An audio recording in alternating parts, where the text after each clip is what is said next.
وعلمنا ما ينفعنا وزدنا علما وبارك لنا في علمنا وارزقنا الإخلاص في القول والعمل كاملا وعلما نافعا لا ينسى وتوفيقا دائما وصحة وعافية آمين يا رب العالمين.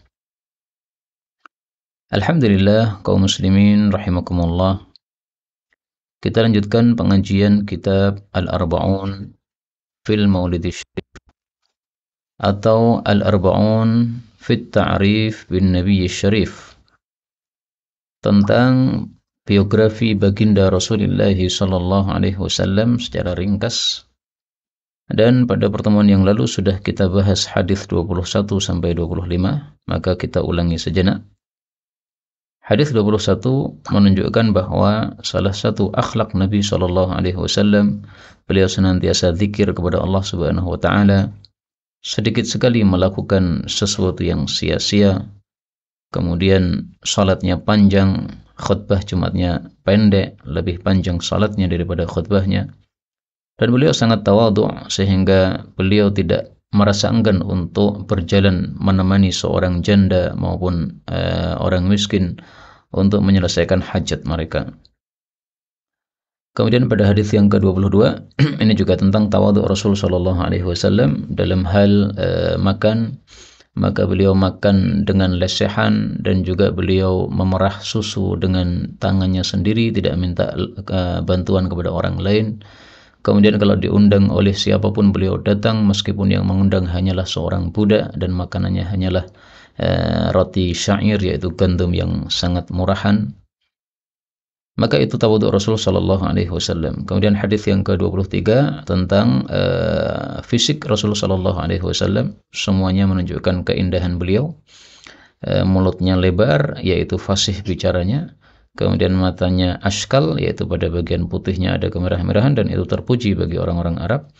Kemudian tumitnya, dagingnya sedikit, dan itu menunjukkan gesitnya beliau, dan gerakan tubuh beliau juga menyenangkan dilihat orang. Kemudian hadis yang ke-24 tentang postur tubuh Nabi sallallahu alaihi wasallam, sedang-sedang antara tinggi dan pendek, tetapi lebih mendekati kepada tinggi. Kemudian tulang-tulangnya besar, demikian juga tulang telapak tangan dan telapak kaki, kepalanya pun juga besar. Nah, ini menunjukkan kecerdasan dan juga keberanian, sehingga hal-hal seperti ini di kalangan bangsa Arab adalah sesuatu yang terpuji. Kemudian pada tubuh beliau di bawah dada itu ada masrubah, yaitu rambut yang tipis yang sampai ke pusar beliau. Maka ringkasnya tidak ada seorang pun yang lebih cakap daripada Nabi sallallahu alaihi wasallam, termasuk Nabi Yusuf pun kalah cakap dengan Rasul sallallahu alaihi wasallam. Hadis yang ke-25 tentang perang Nabi sallallahu alaihi wasallam yang diikuti oleh Salamah bin Aqwa, itu ada 7 kali perang. Tapi totalnya Rasul sallallahu alaihi wasallam melakukan 27 kali perang. Berarti 20 perangnya tidak diikuti oleh Salamah bin Aqwa ini. Kemudian ada istilah bu'uth, ya. Bu'uth itu adalah pasukan khusus yang dikirim oleh Nabi sallallahu alaihi wasallam untuk suatu kepentingan khusus. Kadang dipimpin peperangan itu oleh Abu Bakar, kadang dipimpin oleh Usama. Ini yang kemarin sudah kita bahas. Sekarang kita lanjutkan hadis berikutnya, yaitu hadis yang ke-26. فقال المؤلف حفظه الله تعالى ونفعنا به وبعلومه في الدارين آمين. فصل pasal baru, khasa'isuhu, kekhususan atau keistimewaan Nabi, wa mu'jizatuhu, dan mu'jizat Nabi sallallahu alaihi wasallam. Jadi bab ini membahas tentang khususiyah dan mukjizat, ya. Khususiyah Nabi ada 4 macam. Ada kalanya merupakan kelebihan-kelebihan yang tidak diberikan kepada orang lain. Ada kalanya merupakan perintah-perintah wajib yang tidak diwajibkan untuk umat beliau. Ada kalanya merupakan keharaman-keharaman yang haram khusus untuk beliau, sementara untuk umatnya tidak haram. Kemudian yang keempat adalah kebolehan-kebolehan yang hanya khusus untuk beliau boleh, sementara untuk umatnya tidak diperbolehkan. Nah, itu ringkasan macam khususiyah Nabi sallallahu alaihi wasallam. Maka akan kita bahas satu persatu, ya, fadilahnya dulu, yaitu apa saja fadilah yang diberikan kepada Nabi Muhammad sallallahu alaihi wasallam. Hadis 26 jawabannya. Wa an Jabirin radhiyallahu anhu, Jabir kalau tidak disebutkan siapa berarti Jabir bin Abdullah, karena dialah yang paling terkenal. Anna Nabiyya sallallahu alaihi wasallam qala, u'titu, aku diberi oleh Allah khamsan, 5 perkara. Lam yu'tahunna, yang tidaklah diberi 5 perkara tadi, ahadun, seorang pun, maksudnya seorang pun dari nabi-nabi qabli, sebelum saya. Ada 124 nabi, semuanya enggak dikasih kecuali Nabi Muhammad sallallahu alaihi wasallam. Yang pertama adalah nusirtu, aku ditolong birru'bi, dengan adanya rasa takut, yaitu pada hati-hati orang-orang kafir, pada musuh, masirata syahrin, selama perjalanan 1 bulan. Waju'ilat liyal ardu, dan dijadikanlah bagi saya bumi itu masjidan, sebagai tempat sujud, yaitu tempat salat, wa tahuran, dan alat untuk bersuci, yaitu tayamum. Fa ayyuma rajulin min ummati, maka siapapun orang dari umatku, adrakathu shalah, menemuinya waktu salat, falyusalli, maka hendaklah dia salat. Wa uhillat liyal ghanaim, dan dihalalkan bagi saya ghanimah-ghanimah atau maghanim. Walam tahilla li ahadin qabli, dan tidaklah ghanimah itu halal untuk seorang pun sebelum saya. Wa utitu syafa'ah, dan saya diberi oleh Allah syafaat. Wa kana Nabi sallallahu alaihi wasallam, dan adalah nabi-nabi yang lain maksudnya, yub'atsu ila qaumihi khassah, diutus kepada kaumnya saja secara khusus. Wa bu'itsu ila an-nasi 'ammah, sementara saya diutus kepada manusia secara umum. Hadis muttafaqun alaih. Nah, inilah contoh-contoh dari keistimewaan yang diberikan oleh Allah kepada Nabi Muhammad sallallahu alaihi wasallam. Maka keistimewaan di sini termasuk dari kelompok yang pertama, yaitu fadilah atau kelebihan-kelebihan yang hanya diberikan kepada Nabi Muhammad sallallahu alaihi wasallam, tidak diberikan kepada nabi-nabi yang lain. Di sini kata-kata khamsan, 5, ini bukan untuk membatasi ya. Karena kaidahnya memang mengatakan al-adadu la mafhuma lahu. Jadi jumlah itu bukan untuk membatasi. Maka para ulama mengatakan kalau ditotal semua khususiyah Nabi Muhammad sallallahu alaihi wasallam itu sampai ada 300 khususiyah. 300 kelebihan ya, kelebihan Nabi sampai ada 300. Kelebihan-kelebihan itu bisa diketahui di dalam kitab-kitab yang bicara masalah itu secara khusus. Misalnya kitab Imam Suyuti yang berjudul Al-Khasa'is Al-Kubra, kekhususan-kekhususan yang besar.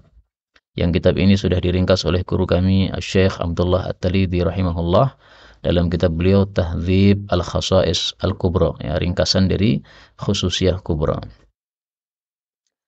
Maka di sini kita bahas satu persatu ya. Pertama, Nabi ditolong dengan adanya rasa takut pada musuh, padahal perjalanan Nabi dengan musuh masih 1 bulan lamanya. Nah, kata-kata 1 bulan ini bukan berarti kalau perjalanannya lebih dari 1 bulan maka mereka enggak takut, bukan begitu ya.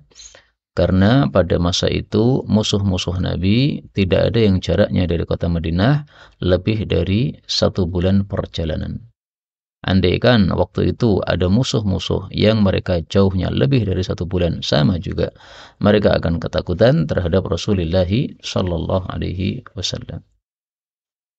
Nah, para ulama berpendapat bahwa khususiyah ini tidak hanya diberikan kepada Nabi Muhammad sallallahu alaihi wasallam, tetapi juga menurun kepada umat-umat beliau dengan syarat mereka melakukan sunnah-sunnah Rasul sallallahu alaihi wasallam, maka Allah akan jadikan orang-orang kafir pun juga ketakutan terhadap umat beliau yang mengikuti sunnah beliau tadi. Nah, inilah berkahnya mengikuti sunnah Nabi. Kemudian bumi bisa dijadikan untuk tempat salat. Maka ini berbeda dengan umat terdahulu, di mana mereka salat harus di tempat ibadah yang sudah ditentukan. Maka salat di rumah nggak bisa, ya, kecuali kalau rumah sudah ditentukan oleh nabinya ini boleh salat di rumah. Tapi ketika nggak ditentukan seperti itu, maka hukum asalnya nggak boleh salat kecuali di tempat ibadah-ibadah mereka, ya, gereja-gereja mereka. Nah, tapi untuk Nabi Muhammad SAW dan umatnya ini bebas salat dimanapun sah. Yang penting tempatnya tidak najis. Maka dilarang salat di kuburan karena kuburan itu tanahnya bisa campur dengan najis atau dengan kotoran-kotoran manusia yang dikuburkan di dalam di tanah tersebut. Demikian juga dikhawatirkan terjadi kesyirikan karena menyembah terhadap orang yang sudah mati. Nah, selain dari kuburan itu silahkan ya, bebas sholat dimanapun. Pak Tani boleh sholat di sawahnya dan sebagainya. Kemudian yang ketiga, ghanimah dihalalkan untuk beliau. Nah, kalau umat terdahulu, mereka tidak boleh makan ghanimah. Ghanimah harus dikumpulkan, setelah itu akan datang api dari langit membakar ghanimah tadi. Semuanya ludes kecuali tawanan perang. Ya. Jadi kalau ada perempuan atau anak-anak yang mereka tertawan dalam perang tadi, maka tidak dibakar oleh api tersebut. Yang dibakar adalah barang-barangnya, ya seperti misalnya persenjataan mereka, kemudian emas perak mereka dibakar dari api dari langit, itu tanda bahwa Allah sudah menerima persembahan mereka tersebut. Kemudian yang keempat adalah syafaat. Nah, syafaat yang dimaksud di sini adalah syafaat uzma, syafaat yang terbesar, di mana umat manusia besok akan dikumpulkan di padang mahsyar, lalu akan ditelantarkan oleh Allah Subhanahu wa taala. Nah, mereka datang kepada Nabi Adam alaihissalatu wassalam, minta supaya didoakan syafaat kepada Allah, dimintakan syafaat kepada Allah, karena kalau dibiarkan di padang mahsyar terlantar begitu sangat susah, karena matahari sangat dekat di atas kepala, kemudian mereka bercucuran keringat yang sangat banyak.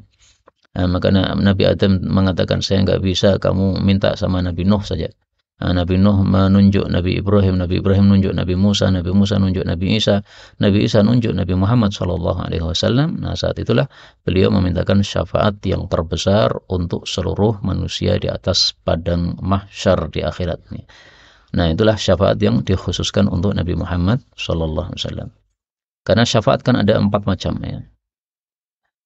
Yang pertama, syafaat bagi orang yang semestinya masuk surga dengan hisab, tapi gara-gara disyafaati sehingga tidak dihisab. Yang kedua, syafaat untuk orang-orang yang semestinya masuk neraka, tapi karena syafaat tidak jadi masuk neraka. Yang ketiga, syafaat untuk orang yang masuk surga, semestinya surganya di bawah, maka karena syafaat surganya jadi naik tinggi. Nah, kemudian yang keempat, syafaat uzma itu ya, syafaat yang terbesar itu. Nah, dari syafaat-syafaat ini yang khusus bagi Nabi adalah syafaat uzma saja. Oh, masih ada satu lagi ya, berarti syafaat itu adalah ada 5. Yaitu yang terakhir, orang-orang yang sudah masuk ke dalam neraka. Nah, maka dengan sebab syafaat, maka mereka bisa keluar dari api neraka. Nah, 5 syafaat ini yang khusus bagi Nabi hanya syafaat yang terbesar. Adapun yang 4 yang lainnya, nabi-nabi yang lain pun juga diberi kesempatan oleh Allah untuk memberikan syafaat. Baik, yang kelima sudah mafhum ya, semua nabi dikirim kepada umatnya masing-masing, khusus Nabi Muhammad SAW kepada seluruh manusia. Bahkan sebagian ulama seperti Al-Imam As-Subki berpendapat bahwa Nabi Muhammad tidak hanya dikirim kepada manusia dan jin, tapi juga kepada malaikat juga. Tapi ini khilafiyah ya, sebagian ulama berpendapat enggak, malaikat kan tidak mukallaf sebagaimana manusia harus membaca Quran dan sebagainya. Adapun yang mukallaf seperti manusia itu adalah para jin, yaitu yang mukallaf untuk mendapatkan syariat Islam, mengamalkan syariat Islam. Kita lanjutkan hadis 27, wa an Jabirin radhiyallahu anhu anna Rasulullah sallallahu alaihi wasallam, bahwasanya Nabi qadima min safarin, datang dari safar. Falamma kana, maka tatkala adalah beliau qurbal Madinah, di dekat Madinah, hajat rihun syadidah, maka hajat yaitu apa namanya, kencanglah atau apa namanya, bertiuplah, rihun satu angin, syadidun yang sangat dahsyat, takadu nyaris antadfina, menimbun ar-raqiba, orang yang berkendara. Dulu kan masih banyak padang pasir ya, kemudian sekarang pun juga. Nah, pengendara di tengah padang pasir itu gara-gara angin yang sangat dahsyat ini, maka anginnya akan membawa pasir-pasir itu sehingga menimbun orang yang berkendara. Itu maksudnya. Faza'ama, maka dia mengatakan, anna Rasulullah sallallahu alaihi wasallam qala, Rasulullah bersabda, wa'ithat hadhihi rih, telah diutus angin ini, limauti munafik, untuk kematian satu orang munafik. Maksudnya bahwa tanda kematian munafik ini oleh Allah dikasih tanda adanya angin yang kencang seperti ini. Jadi bukan berarti untuk menyambut atau memuliakan si munafik, bukan ya, munafik tidak ada kemuliaan sama sekali.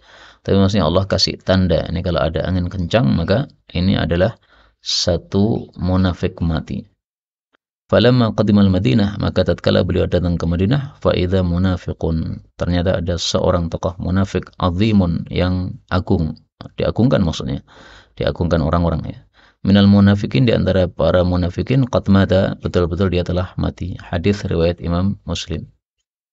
Nah, ini termasuk mukjizat Nabi Shallallahu alaihi wasallam. Maka nanti tadi babnya kan dua ya. Bab pertama adalah tentang khasais. Nah, ini ada 4 macam khasais tadi sudah kita kupas. Kemudian ada mukjizat. Nah, sekarang hadis yang kedua ini bicara tentang mukjizat. Mukjizat diambil dari kata-kata ajzun, lemah. Maka mukjizat itu maksudnya sesuatu yang membuat musuh lemah untuk menolaknya. Ya. Jadi bukti-bukti kenabian, yang bukti-bukti itu nggak bisa ditolak, sehingga mereka menolak kenabian Nabi Muhammad SAW. Mereka tidak punya alasan. Nah, salah satunya ini tadi, ada angin, kemudian Nabi berkomentar, ini karena ada seorang munafik mati. Nah, zaman dulu kan belum ada WA dan SMS dan sebagainya. Nah, maka kok tahu ada orang munafik mati padahal Nabi belum sampai ke kota Madinah? Ini pasti tiada lain dan tiada bukan sumbernya dari wahyu Allah Subhanahu wa taala. Nah, maka seperti ini disebut sebagai mukjizat ya. Dan saya tegaskan bahwa istilah mukjizat itu sebenarnya bukan istilah yang syar'i, bukan istilah yang datang dari Quran dan hadis, tetapi dipakai oleh para ulama dan istilah itu lebih populer daripada istilah yang syar'i, maka kita menggunakannya pun tidak masalah ya. Kalau kita mau pakai istilah yang syar'i, maka Allah menyebut mukjizat dengan istilah al-ayat, ayat-ayat atau tanda-tanda ya. Demikian juga Allah menyebutnya sebagai al-bayyinat ya, bukti-bukti, bukti sebagai kenabian ya, tanda bahwa dia seorang nabi. Nah, tapi kalau disebut mukjizat nggak ada masalah karena sudah menjadi istilah yang populer, tapi tetap lebih utama istilah yang syar'i yaitu ayat maupun bayyinat. Dan kasus-kasus seperti ini sangat sering dialami oleh sahabat bersama Rasulullah Shallallahu Alaihi Wasallam. Sehingga karena bukunya ini buku ringkasan ya 40 hadis saja, saya pun tidak menampilkan seluruh mukjizat-mukjizat Nabi Shallallahu Alaihi Wasallam. Nah, kalau mau kita tampilkan mukjizat yang lebih banyak, maka perlu adanya buku yang lain, Al-Arba'un Al-Mu'jiziyah. 40 hadis tentang mukjizat-mukjizat Nabi Muhammad sallallahu alaihi wasallam yang semuanya bicara tentang mukjizat beliau. Itu bisa kita kumpulkan karena saking banyaknya mukjizat Rasul sallallahu alaihi wasallam. Berikutnya faslun, pasal baru, rasailuhu sallallahu alaihi wasallam, surat-surat Nabi Muhammad sallallahu alaihi wasallam. Hadis 28. Wa an Ibnu Abbas radhiyallahu anhuma anna Rasulullah sallallahu alaihi wasallam ba'atha, mengutus bi kitabihi, dengan surat beliau, rajulan, kepada seorang laki-laki. Ini saya potong-potong aja ya. Ini menunjukkan bahwa Nabi sallallahu alaihi wasallam mengirimi surat-surat dakwah kepada orang-orang kafir, raja-raja kafir. Nah, maka dakwah Islam itu bersifat menyeluruh ya, tidak hanya untuk orang muslim saja, pengajian di masjid-masjid, di pesantren-pesantren, tidak. Tetapi dakwah itu secara umum untuk seluruh manusia, karena tujuan dakwah adalah mengajak manusia untuk taat kepada Allah Subhanahu wa taala sehingga masuk surga dan selamat dari api neraka. Maka terus terang apa yang sudah kita lakukan ini sungguh masih sangat jauh dari yang diharuskan ya. Kita sudah punya pesantren, kita sudah mengadakan majelis-majelis di masjid, kita sudah mengadakan kajian-kajian online seperti ini. Itu masih belum cukup untuk melakukan perintah Allah dalam dakwah ini. Karena dakwah sifatnya adalah menyeluruh untuk seluruh manusia, dan kita masih sangat jarang sekali melakukan atau mungkin tidak pernah melakukan dakwah kepada non-muslim. Dan itulah yang sudah dilakukan oleh sebagian saudara-saudara kita, baik dari jamaah tabligh maupun yang lain-lainnya. Itu adalah satu kebaikan yang mereka lakukan. Wa amarahu, dan Nabi memerintahkannya, ayyadfa'ahu, supaya dia menyerahkan surat itu, ila azimil Bahrain, kepada penguasa Bahrain. Nah, penguasa Bahrain ini juga seorang kafir. Fadafa'ahu, lalu menyerahkannya, azimul Bahrain, penguasa Bahrain, ila Kisra, kepada Kisra. Kisra itu adalah julukan bagi raja Persia ya. Kalau Kaisar itu kan raja Romawi. Kalau Fir'aun itu raja Mesir, kalau Tubba itu raja Yaman, kalau Najasyi itu raja Ethiopia. Nah, Kisra ini adalah raja Persia. Falamma maka tatkala qara'ahu, raja Persia membacanya, mazzaqahu, dia menyobek surat Nabi Muhammad sallallahu alaihi wasallam. Dia kurang ajar sekali ya. Rasulullah kirim kepada raja Persia Kisra dan Rasulullah kirim kepada raja Romawi Kaisar. Dua-duanya kafir, tapi sikapnya beda.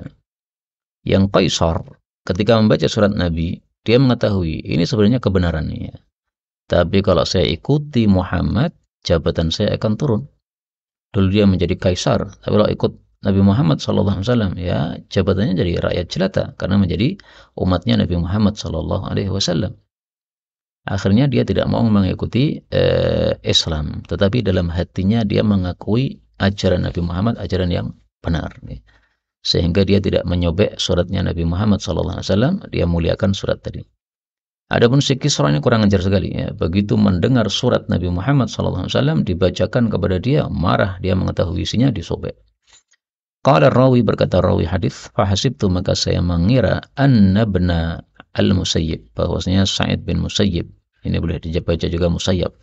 Qala, dia mengatakan, fada'a alaihim, maka mendoakan jelek terhadap mereka Rasulullah sallallahu alaihi wasallam, yaitu ayyumazzaqu, bahwasanya mereka disobek-sobek oleh Allah, kullu mumazzaq, dengan sebenar-benar disobek, yaitu kekuasaannya akan disobek atau dihancurkan oleh Allah Subhanahu wa taala. Dan doa Nabi Muhammad sallallahu alaihi wasallam dikabulkan oleh Allah Subhanahu wa taala. Buktinya sekarang mana ada peninggalan Raja Persia? Enggak ada ya. Adanya hanya nama saja ya. Jadi Raja Persia, kerajaan Persia sudah tidak ada ya. Seperti sudah tidak adanya kerajaan Majapahit di Indonesia dan sebagainya. Ya paling ada nama saja, tapi de facto mereka tidak memiliki kekuasaan sama sekali. Nah, demikian juga Raja Persia ini yang dulu sangat besar ya. Jadi dulu di dunia itu yang dominan dua ya, Persia sama Romawi. Yang lain-lainnya itu kecil-kecil, semuanya di bawah ketiak mereka.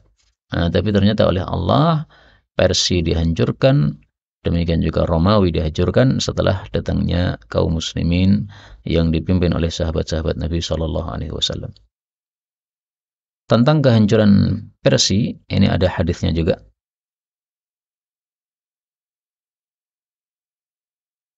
Rasulullah Shallallahu Alaihi Wasallam bersabda, "Idza halaka Kisra, kalau sudah binasa Raja Kisra, fala Kisra ba'dah, maka tidak akan ada Kisra lagi setelahnya. Wa idza halaka Kaisar, kalau sudah binasa Raja Kaisar, Kaisar Romawi, fala Kaisar ba'dah, maka tidak ada lagi Kaisar setelahnya.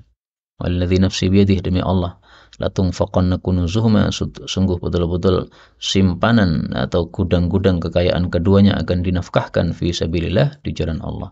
Dan itu sudah terjadi di masa khilafah para sahabat Nabi Sallallahu Alaihi Wasallam, terutama di masa khilafah Umar yang dikenal sebagai khilafah keemasan karena banyak mengadakan pertempuran dengan orang-orang kafir dan menaklukkan mereka ya. Penaklukan negara kafir banyak terjadi di masa khilafah Sayyidina Umar radhiyallahu anhu, karena masa khilafahnya cukup lama ya. Kalau Abu Bakar cuma 2 tahun, nah khilafah Umar itu 10 tahun. Khilafah Uthman 12 tahun, Khilafah Ali 6 tahun. Kita lanjutkan faslun, pasal berikutnya, kuttabuhu, para penulis Nabi Muhammad sallallahu alaihi wasallam. Jadi ada sekretaris bagi Nabi sallallahu alaihi wasallam. Dan sekretarisnya Nabi bisa dibagi dua ya. Sekretaris untuk menulis wahyu, dan ini lebih mulia tentu saja karena yang ditulis adalah wahyu. Yang kedua adalah sekretaris untuk yang lainnya, ya, misalnya untuk surat-surat kepada raja-raja kafir tadi dan sebagainya. Maka tidak harus para penulis Nabi SAW itu semuanya menulis wahyu, tidak ya. Bisa jadi dia termasuk penulis wahyunya, bisa jadi termasuk penulis suratnya. Wa Ibnu Abbas radhiyallahu anhu qala Abu Sufyan, berkata Abu Sufyan, ini adalah mertua Nabi Muhammad sallallahu alaihi wasallam, lin Nabi sallallahu alaihi wasallam. Ya, Abu Sufyan namanya sendiri adalah Sakhr bin Harb. Sakhr itu batu yang keras, Harb itu artinya peperangan. Nah, maka dia dulu kafir sesuai namanya, tapi kemudian masuk Islam. Nah, ini perkataannya setelah dia masuk Islam. Dia mengatakan kepada Nabi, wahai Nabi, wa Muawiyah putra saya, taj'aluhu katiban. Tolong engkau jadikan sebagai penulis baina yadayka, di hadapan engkau. Qala, Nabi mengatakan, na'am, ya, baik, enggak apa-apa. Hadis diriwayatkan oleh Imam Muslim. Hadis ini ada sababul wurudnya. Ya. Sababul wurudnya adalah Abu Sufyan dulu kan tokoh kafir yang sangat tengik sekali dan sangat menjengkelkan sekali. Pada perang Uhud, Nabi pas mengalami kekalahan. Nah, ini Abu Sufyan yang teriak-teriak, "U'lu Hubal, U'lu Hubal." Ya, maha tinggi Tuhan kami Hubal. Maka Rasulullah mengatakan, "Kenapa kalian tidak jawab, wahai para sahabat?" Nah, sahabat bertanya, "Dijawab apa ya Rasulullah?" Jawab, "Allahu a'la wa ajal, Allahu a'la wa ajal." Allah lebih tinggi dan lebih mulia. Kemudian Abu Sufyan teriak lagi, "Alanal Uzza wa la Uzza lakum." Kami punya Tuhan Uzza, kalian tidak punya Tuhan Uzza. Maka Rasulullah SAW bertanya lagi kepada para sahabat, "Kenapa tidak kalian jawab?" Mereka berkata, "Dijawab apa ya Rasulullah?" Beliau mengatakan, "Allahu maulana wa la maula lakum." Allah adalah pengurus kita, kalian tidak punya pengurus sama sekali. Nah, itulah Abu Sufyan di masa kafir. Sehingga Abu Sufyan itu sangat menjengkelkan hati umat Islam dan kafirnya kafir tengik sekali. Nah, begitu Fathu Makkah, Abu Sufyan mendapatkan hidayah, akhirnya masuk Islam. Nah, meskipun dia sudah masuk Islam, para sahabat yang mengetahui sosok Abu Sufyan di masa lalu, itu masih semacam ada gap dengan Abu Sufyan. Ya, tidak membenci, tidak ya, tapi tidak mendekat gitulah. Karena tahu ya, masa lalunya ini kafir tengah, ini nganyelke sekali. Jadi mungkin masih teringat kisah-kisah lalu, ya, di mana mungkin bapaknya dibunuh oleh Abu Sufyan dalam perang. Bapaknya seorang sahabat yang mulia kemudian dibunuh oleh Abu Sufyan yang kafir ini. Atau ada kasus-kasus yang menyebabkan kaum muslim jadi tidak dekat tidak akrab sama Abu Sufyan ini. Maka melihat para umat Islam kok tidak akrab sama dia, Abu Sufyan melakukan 3 trik yang dia usulkan kepada Nabi SAW supaya dia dicintai oleh umat Islam. Nah, salah satu 3 hal yang diminta oleh Abu Sufyan ini adalah ini. Tolong anak saya Muawiyah, kamu jadikan sebagai pencatat di hadapan Anda. Nah, oleh Nabi diterima. Baik. Dan ini sekaligus menunjukkan akhlak Nabi SAW. Apa akhlak beliau? Setiap diminta tidak pernah mengatakan tidak, enggak pernah. Kalau beliau setuju, beliau mengatakan baik. Kalau beliau tidak setuju, beliau diam. Jadi untuk mengatakan tidak itu keberatan beliau. Sehingga beliau diam saja. Nah, diamnya beliau sudah dipaham oleh para sahabat bahwa itu berarti beliau tidak menyetujui. Contohnya misalnya seorang wanita yang datang kepada Nabi menawarkan dirinya, "Ya Rasulullah, saya siap untuk engkau nikahi, saya hibahkan diriku kepada engkau." Maka Rasul melihat wanita tadi dari atas ke bawah, dari bawah ke atas. Kemudian beliau tidak tertarik dengan wanita tadi untuk dinikahinya. Akhirnya beliau diam. Nah, ini akhlaknya Nabi. Kadang kalau Nabi mengatakan, "Saya tidak butuh kepada kamu, silahkan pulang." Ini kan menyakiti hati seperti ini. Nah, maka Nabi diam. Nah, begitu Nabi diam, semua sahabat paham. Oh, berarti Nabi enggak menghendaki. Maka ada seorang pemuda mengatakan, "Ya Rasulullah, kalau Anda tidak berkeperluan kepada wanita tadi, saya berkeperluan kepadanya, nikahkan saya dengan dia." Akhirnya dinikahkan oleh Nabi sallallahu alaihi wasallam. Nah, di sini akhlak Nabi, beliau menerima. Kemudian di sini ada 2 pembahasan ya. Pembahasan pertama, kata-kata katiban sudah saya jelaskan tadi, namanya penulis itu tidak harus penulis wahyu. Tapi terkenal memang di kalangan kita Ahlus Sunnah wal Jamaah bahwa Muawiyah termasuk pencatat wahyunya Nabi Muhammad sallallahu alaihi wasallam. Nah, orang-orang Syiah akan benci sama Muawiyah. Kenapa? Karena Muawiyah perang sama Ali bin Abi Thalib. Nah, sehingga mereka mengingkari, enggak, Muawiyah bukan pencatat wahyu. Nah, maka kita jawab, baiklah, Muawiyah bukan pencatat wahyu, tapi pencatat Rasul sallallahu alaihi wasallam, sekretaris Nabi. Ini sudah satu kemuliaan. Memang di sini tidak ada kata-kata katibal wahyi, enggak ada ya. Hanya ditulis katiban, pencatat. Dan ini bisa bermakna pencatat wahyu, bisa juga pencatat yang lainnya atau penulis yang lainnya. Adapun guru kami Ustaz Mudzakir hafizahullah taala pada pengajian di Masjid Istiqlal di bulan Ramadan tahun 2013 yang lalu, Istiqlal Solo ya. Maka beliau menegaskan bahwasanya Muawiyah di kalangan Ahlus Sunnah wal Jamaah adalah pencatat wahyu Nabi Muhammad sallallahu alaihi wasallam ya. Jadi beliau meyakini bahwa Muawiyah adalah pencatat wahyu Nabi Muhammad sallallahu alaihi wasallam. Nah, saya tidak ngerti ya apakah dalilnya Ustaz Mudzakir hafizahullah bahwa Sayyidina Muawiyah adalah pencatat wahyu. Kalau saya tidak mengetahui, saya tahunya hadis ini yang mengatakan katiban, pencatat saja. Ya, ya mungkin hadis ini dalil beliau tapi dipahami sebagai pencatat wahyu. Bisa jadi wallahu alam bissawab. Kemudian masalah yang kedua dari hadis ini meskipun riwayat Imam Muslim, tapi dianggap muskilah oleh sebagian para ulama. Kenapa? Nah, mari perhatikan ya. Muawiyah dalam hadis ini kan Abu Sufyan kan minta 3 perkara. Nah, salah satu dari 3 perkara adalah dia mengatakan, saya punya putri yang sangat cantik jelita. Namanya adalah Ummu Habibah bintu Abu Sufyan, putri saya. Saya akan nikahkan dia dengan engkau. Maka Rasulullah mengatakan, baik, silahkan nikahkan dengan saya. Nah, ini muskilah. Karena Ummu Habibah itu sudah menjadi istri Nabi sejak lama. Ya. Jadi Ummu Habibah kan hijrah ke Habasyah. Nah di Habasyah suaminya kemudian mati, akhirnya dia menjanda. Nah karena menjanda oleh Nabi dinikahi. Jadi sudah jadi istri Nabi sudah lama, nih, sebelum Abu Sufyan masuk Islam. Nah maka ketika Abu Sufyan masuk Islam kemudian mengatakan, saya punya putri yang cantik yaitu Ummu Habibah, saya nikahkan kepada engkau. Ini muskilah, kamu sudah jadi istrinya kok dinikahkan, gimana maksudnya? Nah maka sekali lagi ya, ini riwayatnya Imam Muslim tapi isinya hadisnya muskilah. Nah, bisa jadi hadis ini ditolak oleh orang-orang Syiah gara-gara seperti ini. Tapi kalau kita Ahlus Sunnah, karena hadisnya sahih kita terima. Nih, hadisnya sahih apa? Kita terima. Adapun muskilah ya dicari jawabannya. Kalau nggak ketemu jawabannya ya berarti yang dhaif di bagian muskilahnya saja. Yang lainnya tidak usah dianggap sebagai dhaif. Penutup pada pertemuan kali ini hadis ke-30, faslun nujaba'uhu, para nujaba'nya Nabi Muhammad sallallahu alaihi wasallam. Nah, ini mungkin istilah baru bagi sebagian orang ya. Nujaba' itu maksudnya apa sih? Kalau Nabi punya sahabat-sahabat, oke. Nabi punya pencatat wahyu, oke. Nabi punya pelayan-pelayan, oke. Nabi punya nujaba'. Apa nujaba'? Nujaba diambil dari kata-kata najib yang artinya yang mulia. Maka maksudnya adalah orang-orang mulia di sekitar Nabi Muhammad sallallahu alaihi wasallam atau bisa disebut orang-orang khususnya Nabi Muhammad sallallahu alaihi wasallam.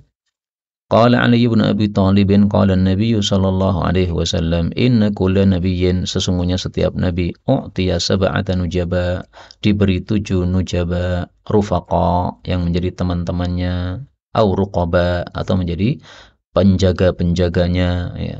Jadi dimanapun Nabi itu berada mereka menjaga dan mengawasi. Jadi orang-orang khusus. Kalau sekarang ya mungkin apa prajurit khususnya ya. Wa itu dan saya diberi ana arba'ata asyar 14. Berarti 2 kali lipatnya ya. 7 tambah 7 14. Qulna kami mengatakan manhum, siapa saja mereka ya Rasulullah. Nah, ini perinciannya. Qala beliau mengatakan ana saya. Ini tentu saja nggak dihitung ya, karena bicara tentang nujabanya Nabi. Nah, maka mulai dihitung ini. Ibna ya, kedua putra saya, maksudnya kedua cucu beliau Hasan dan Husain. Kemudian 3 dan 4 yaitu Ja'far dan Hamzah.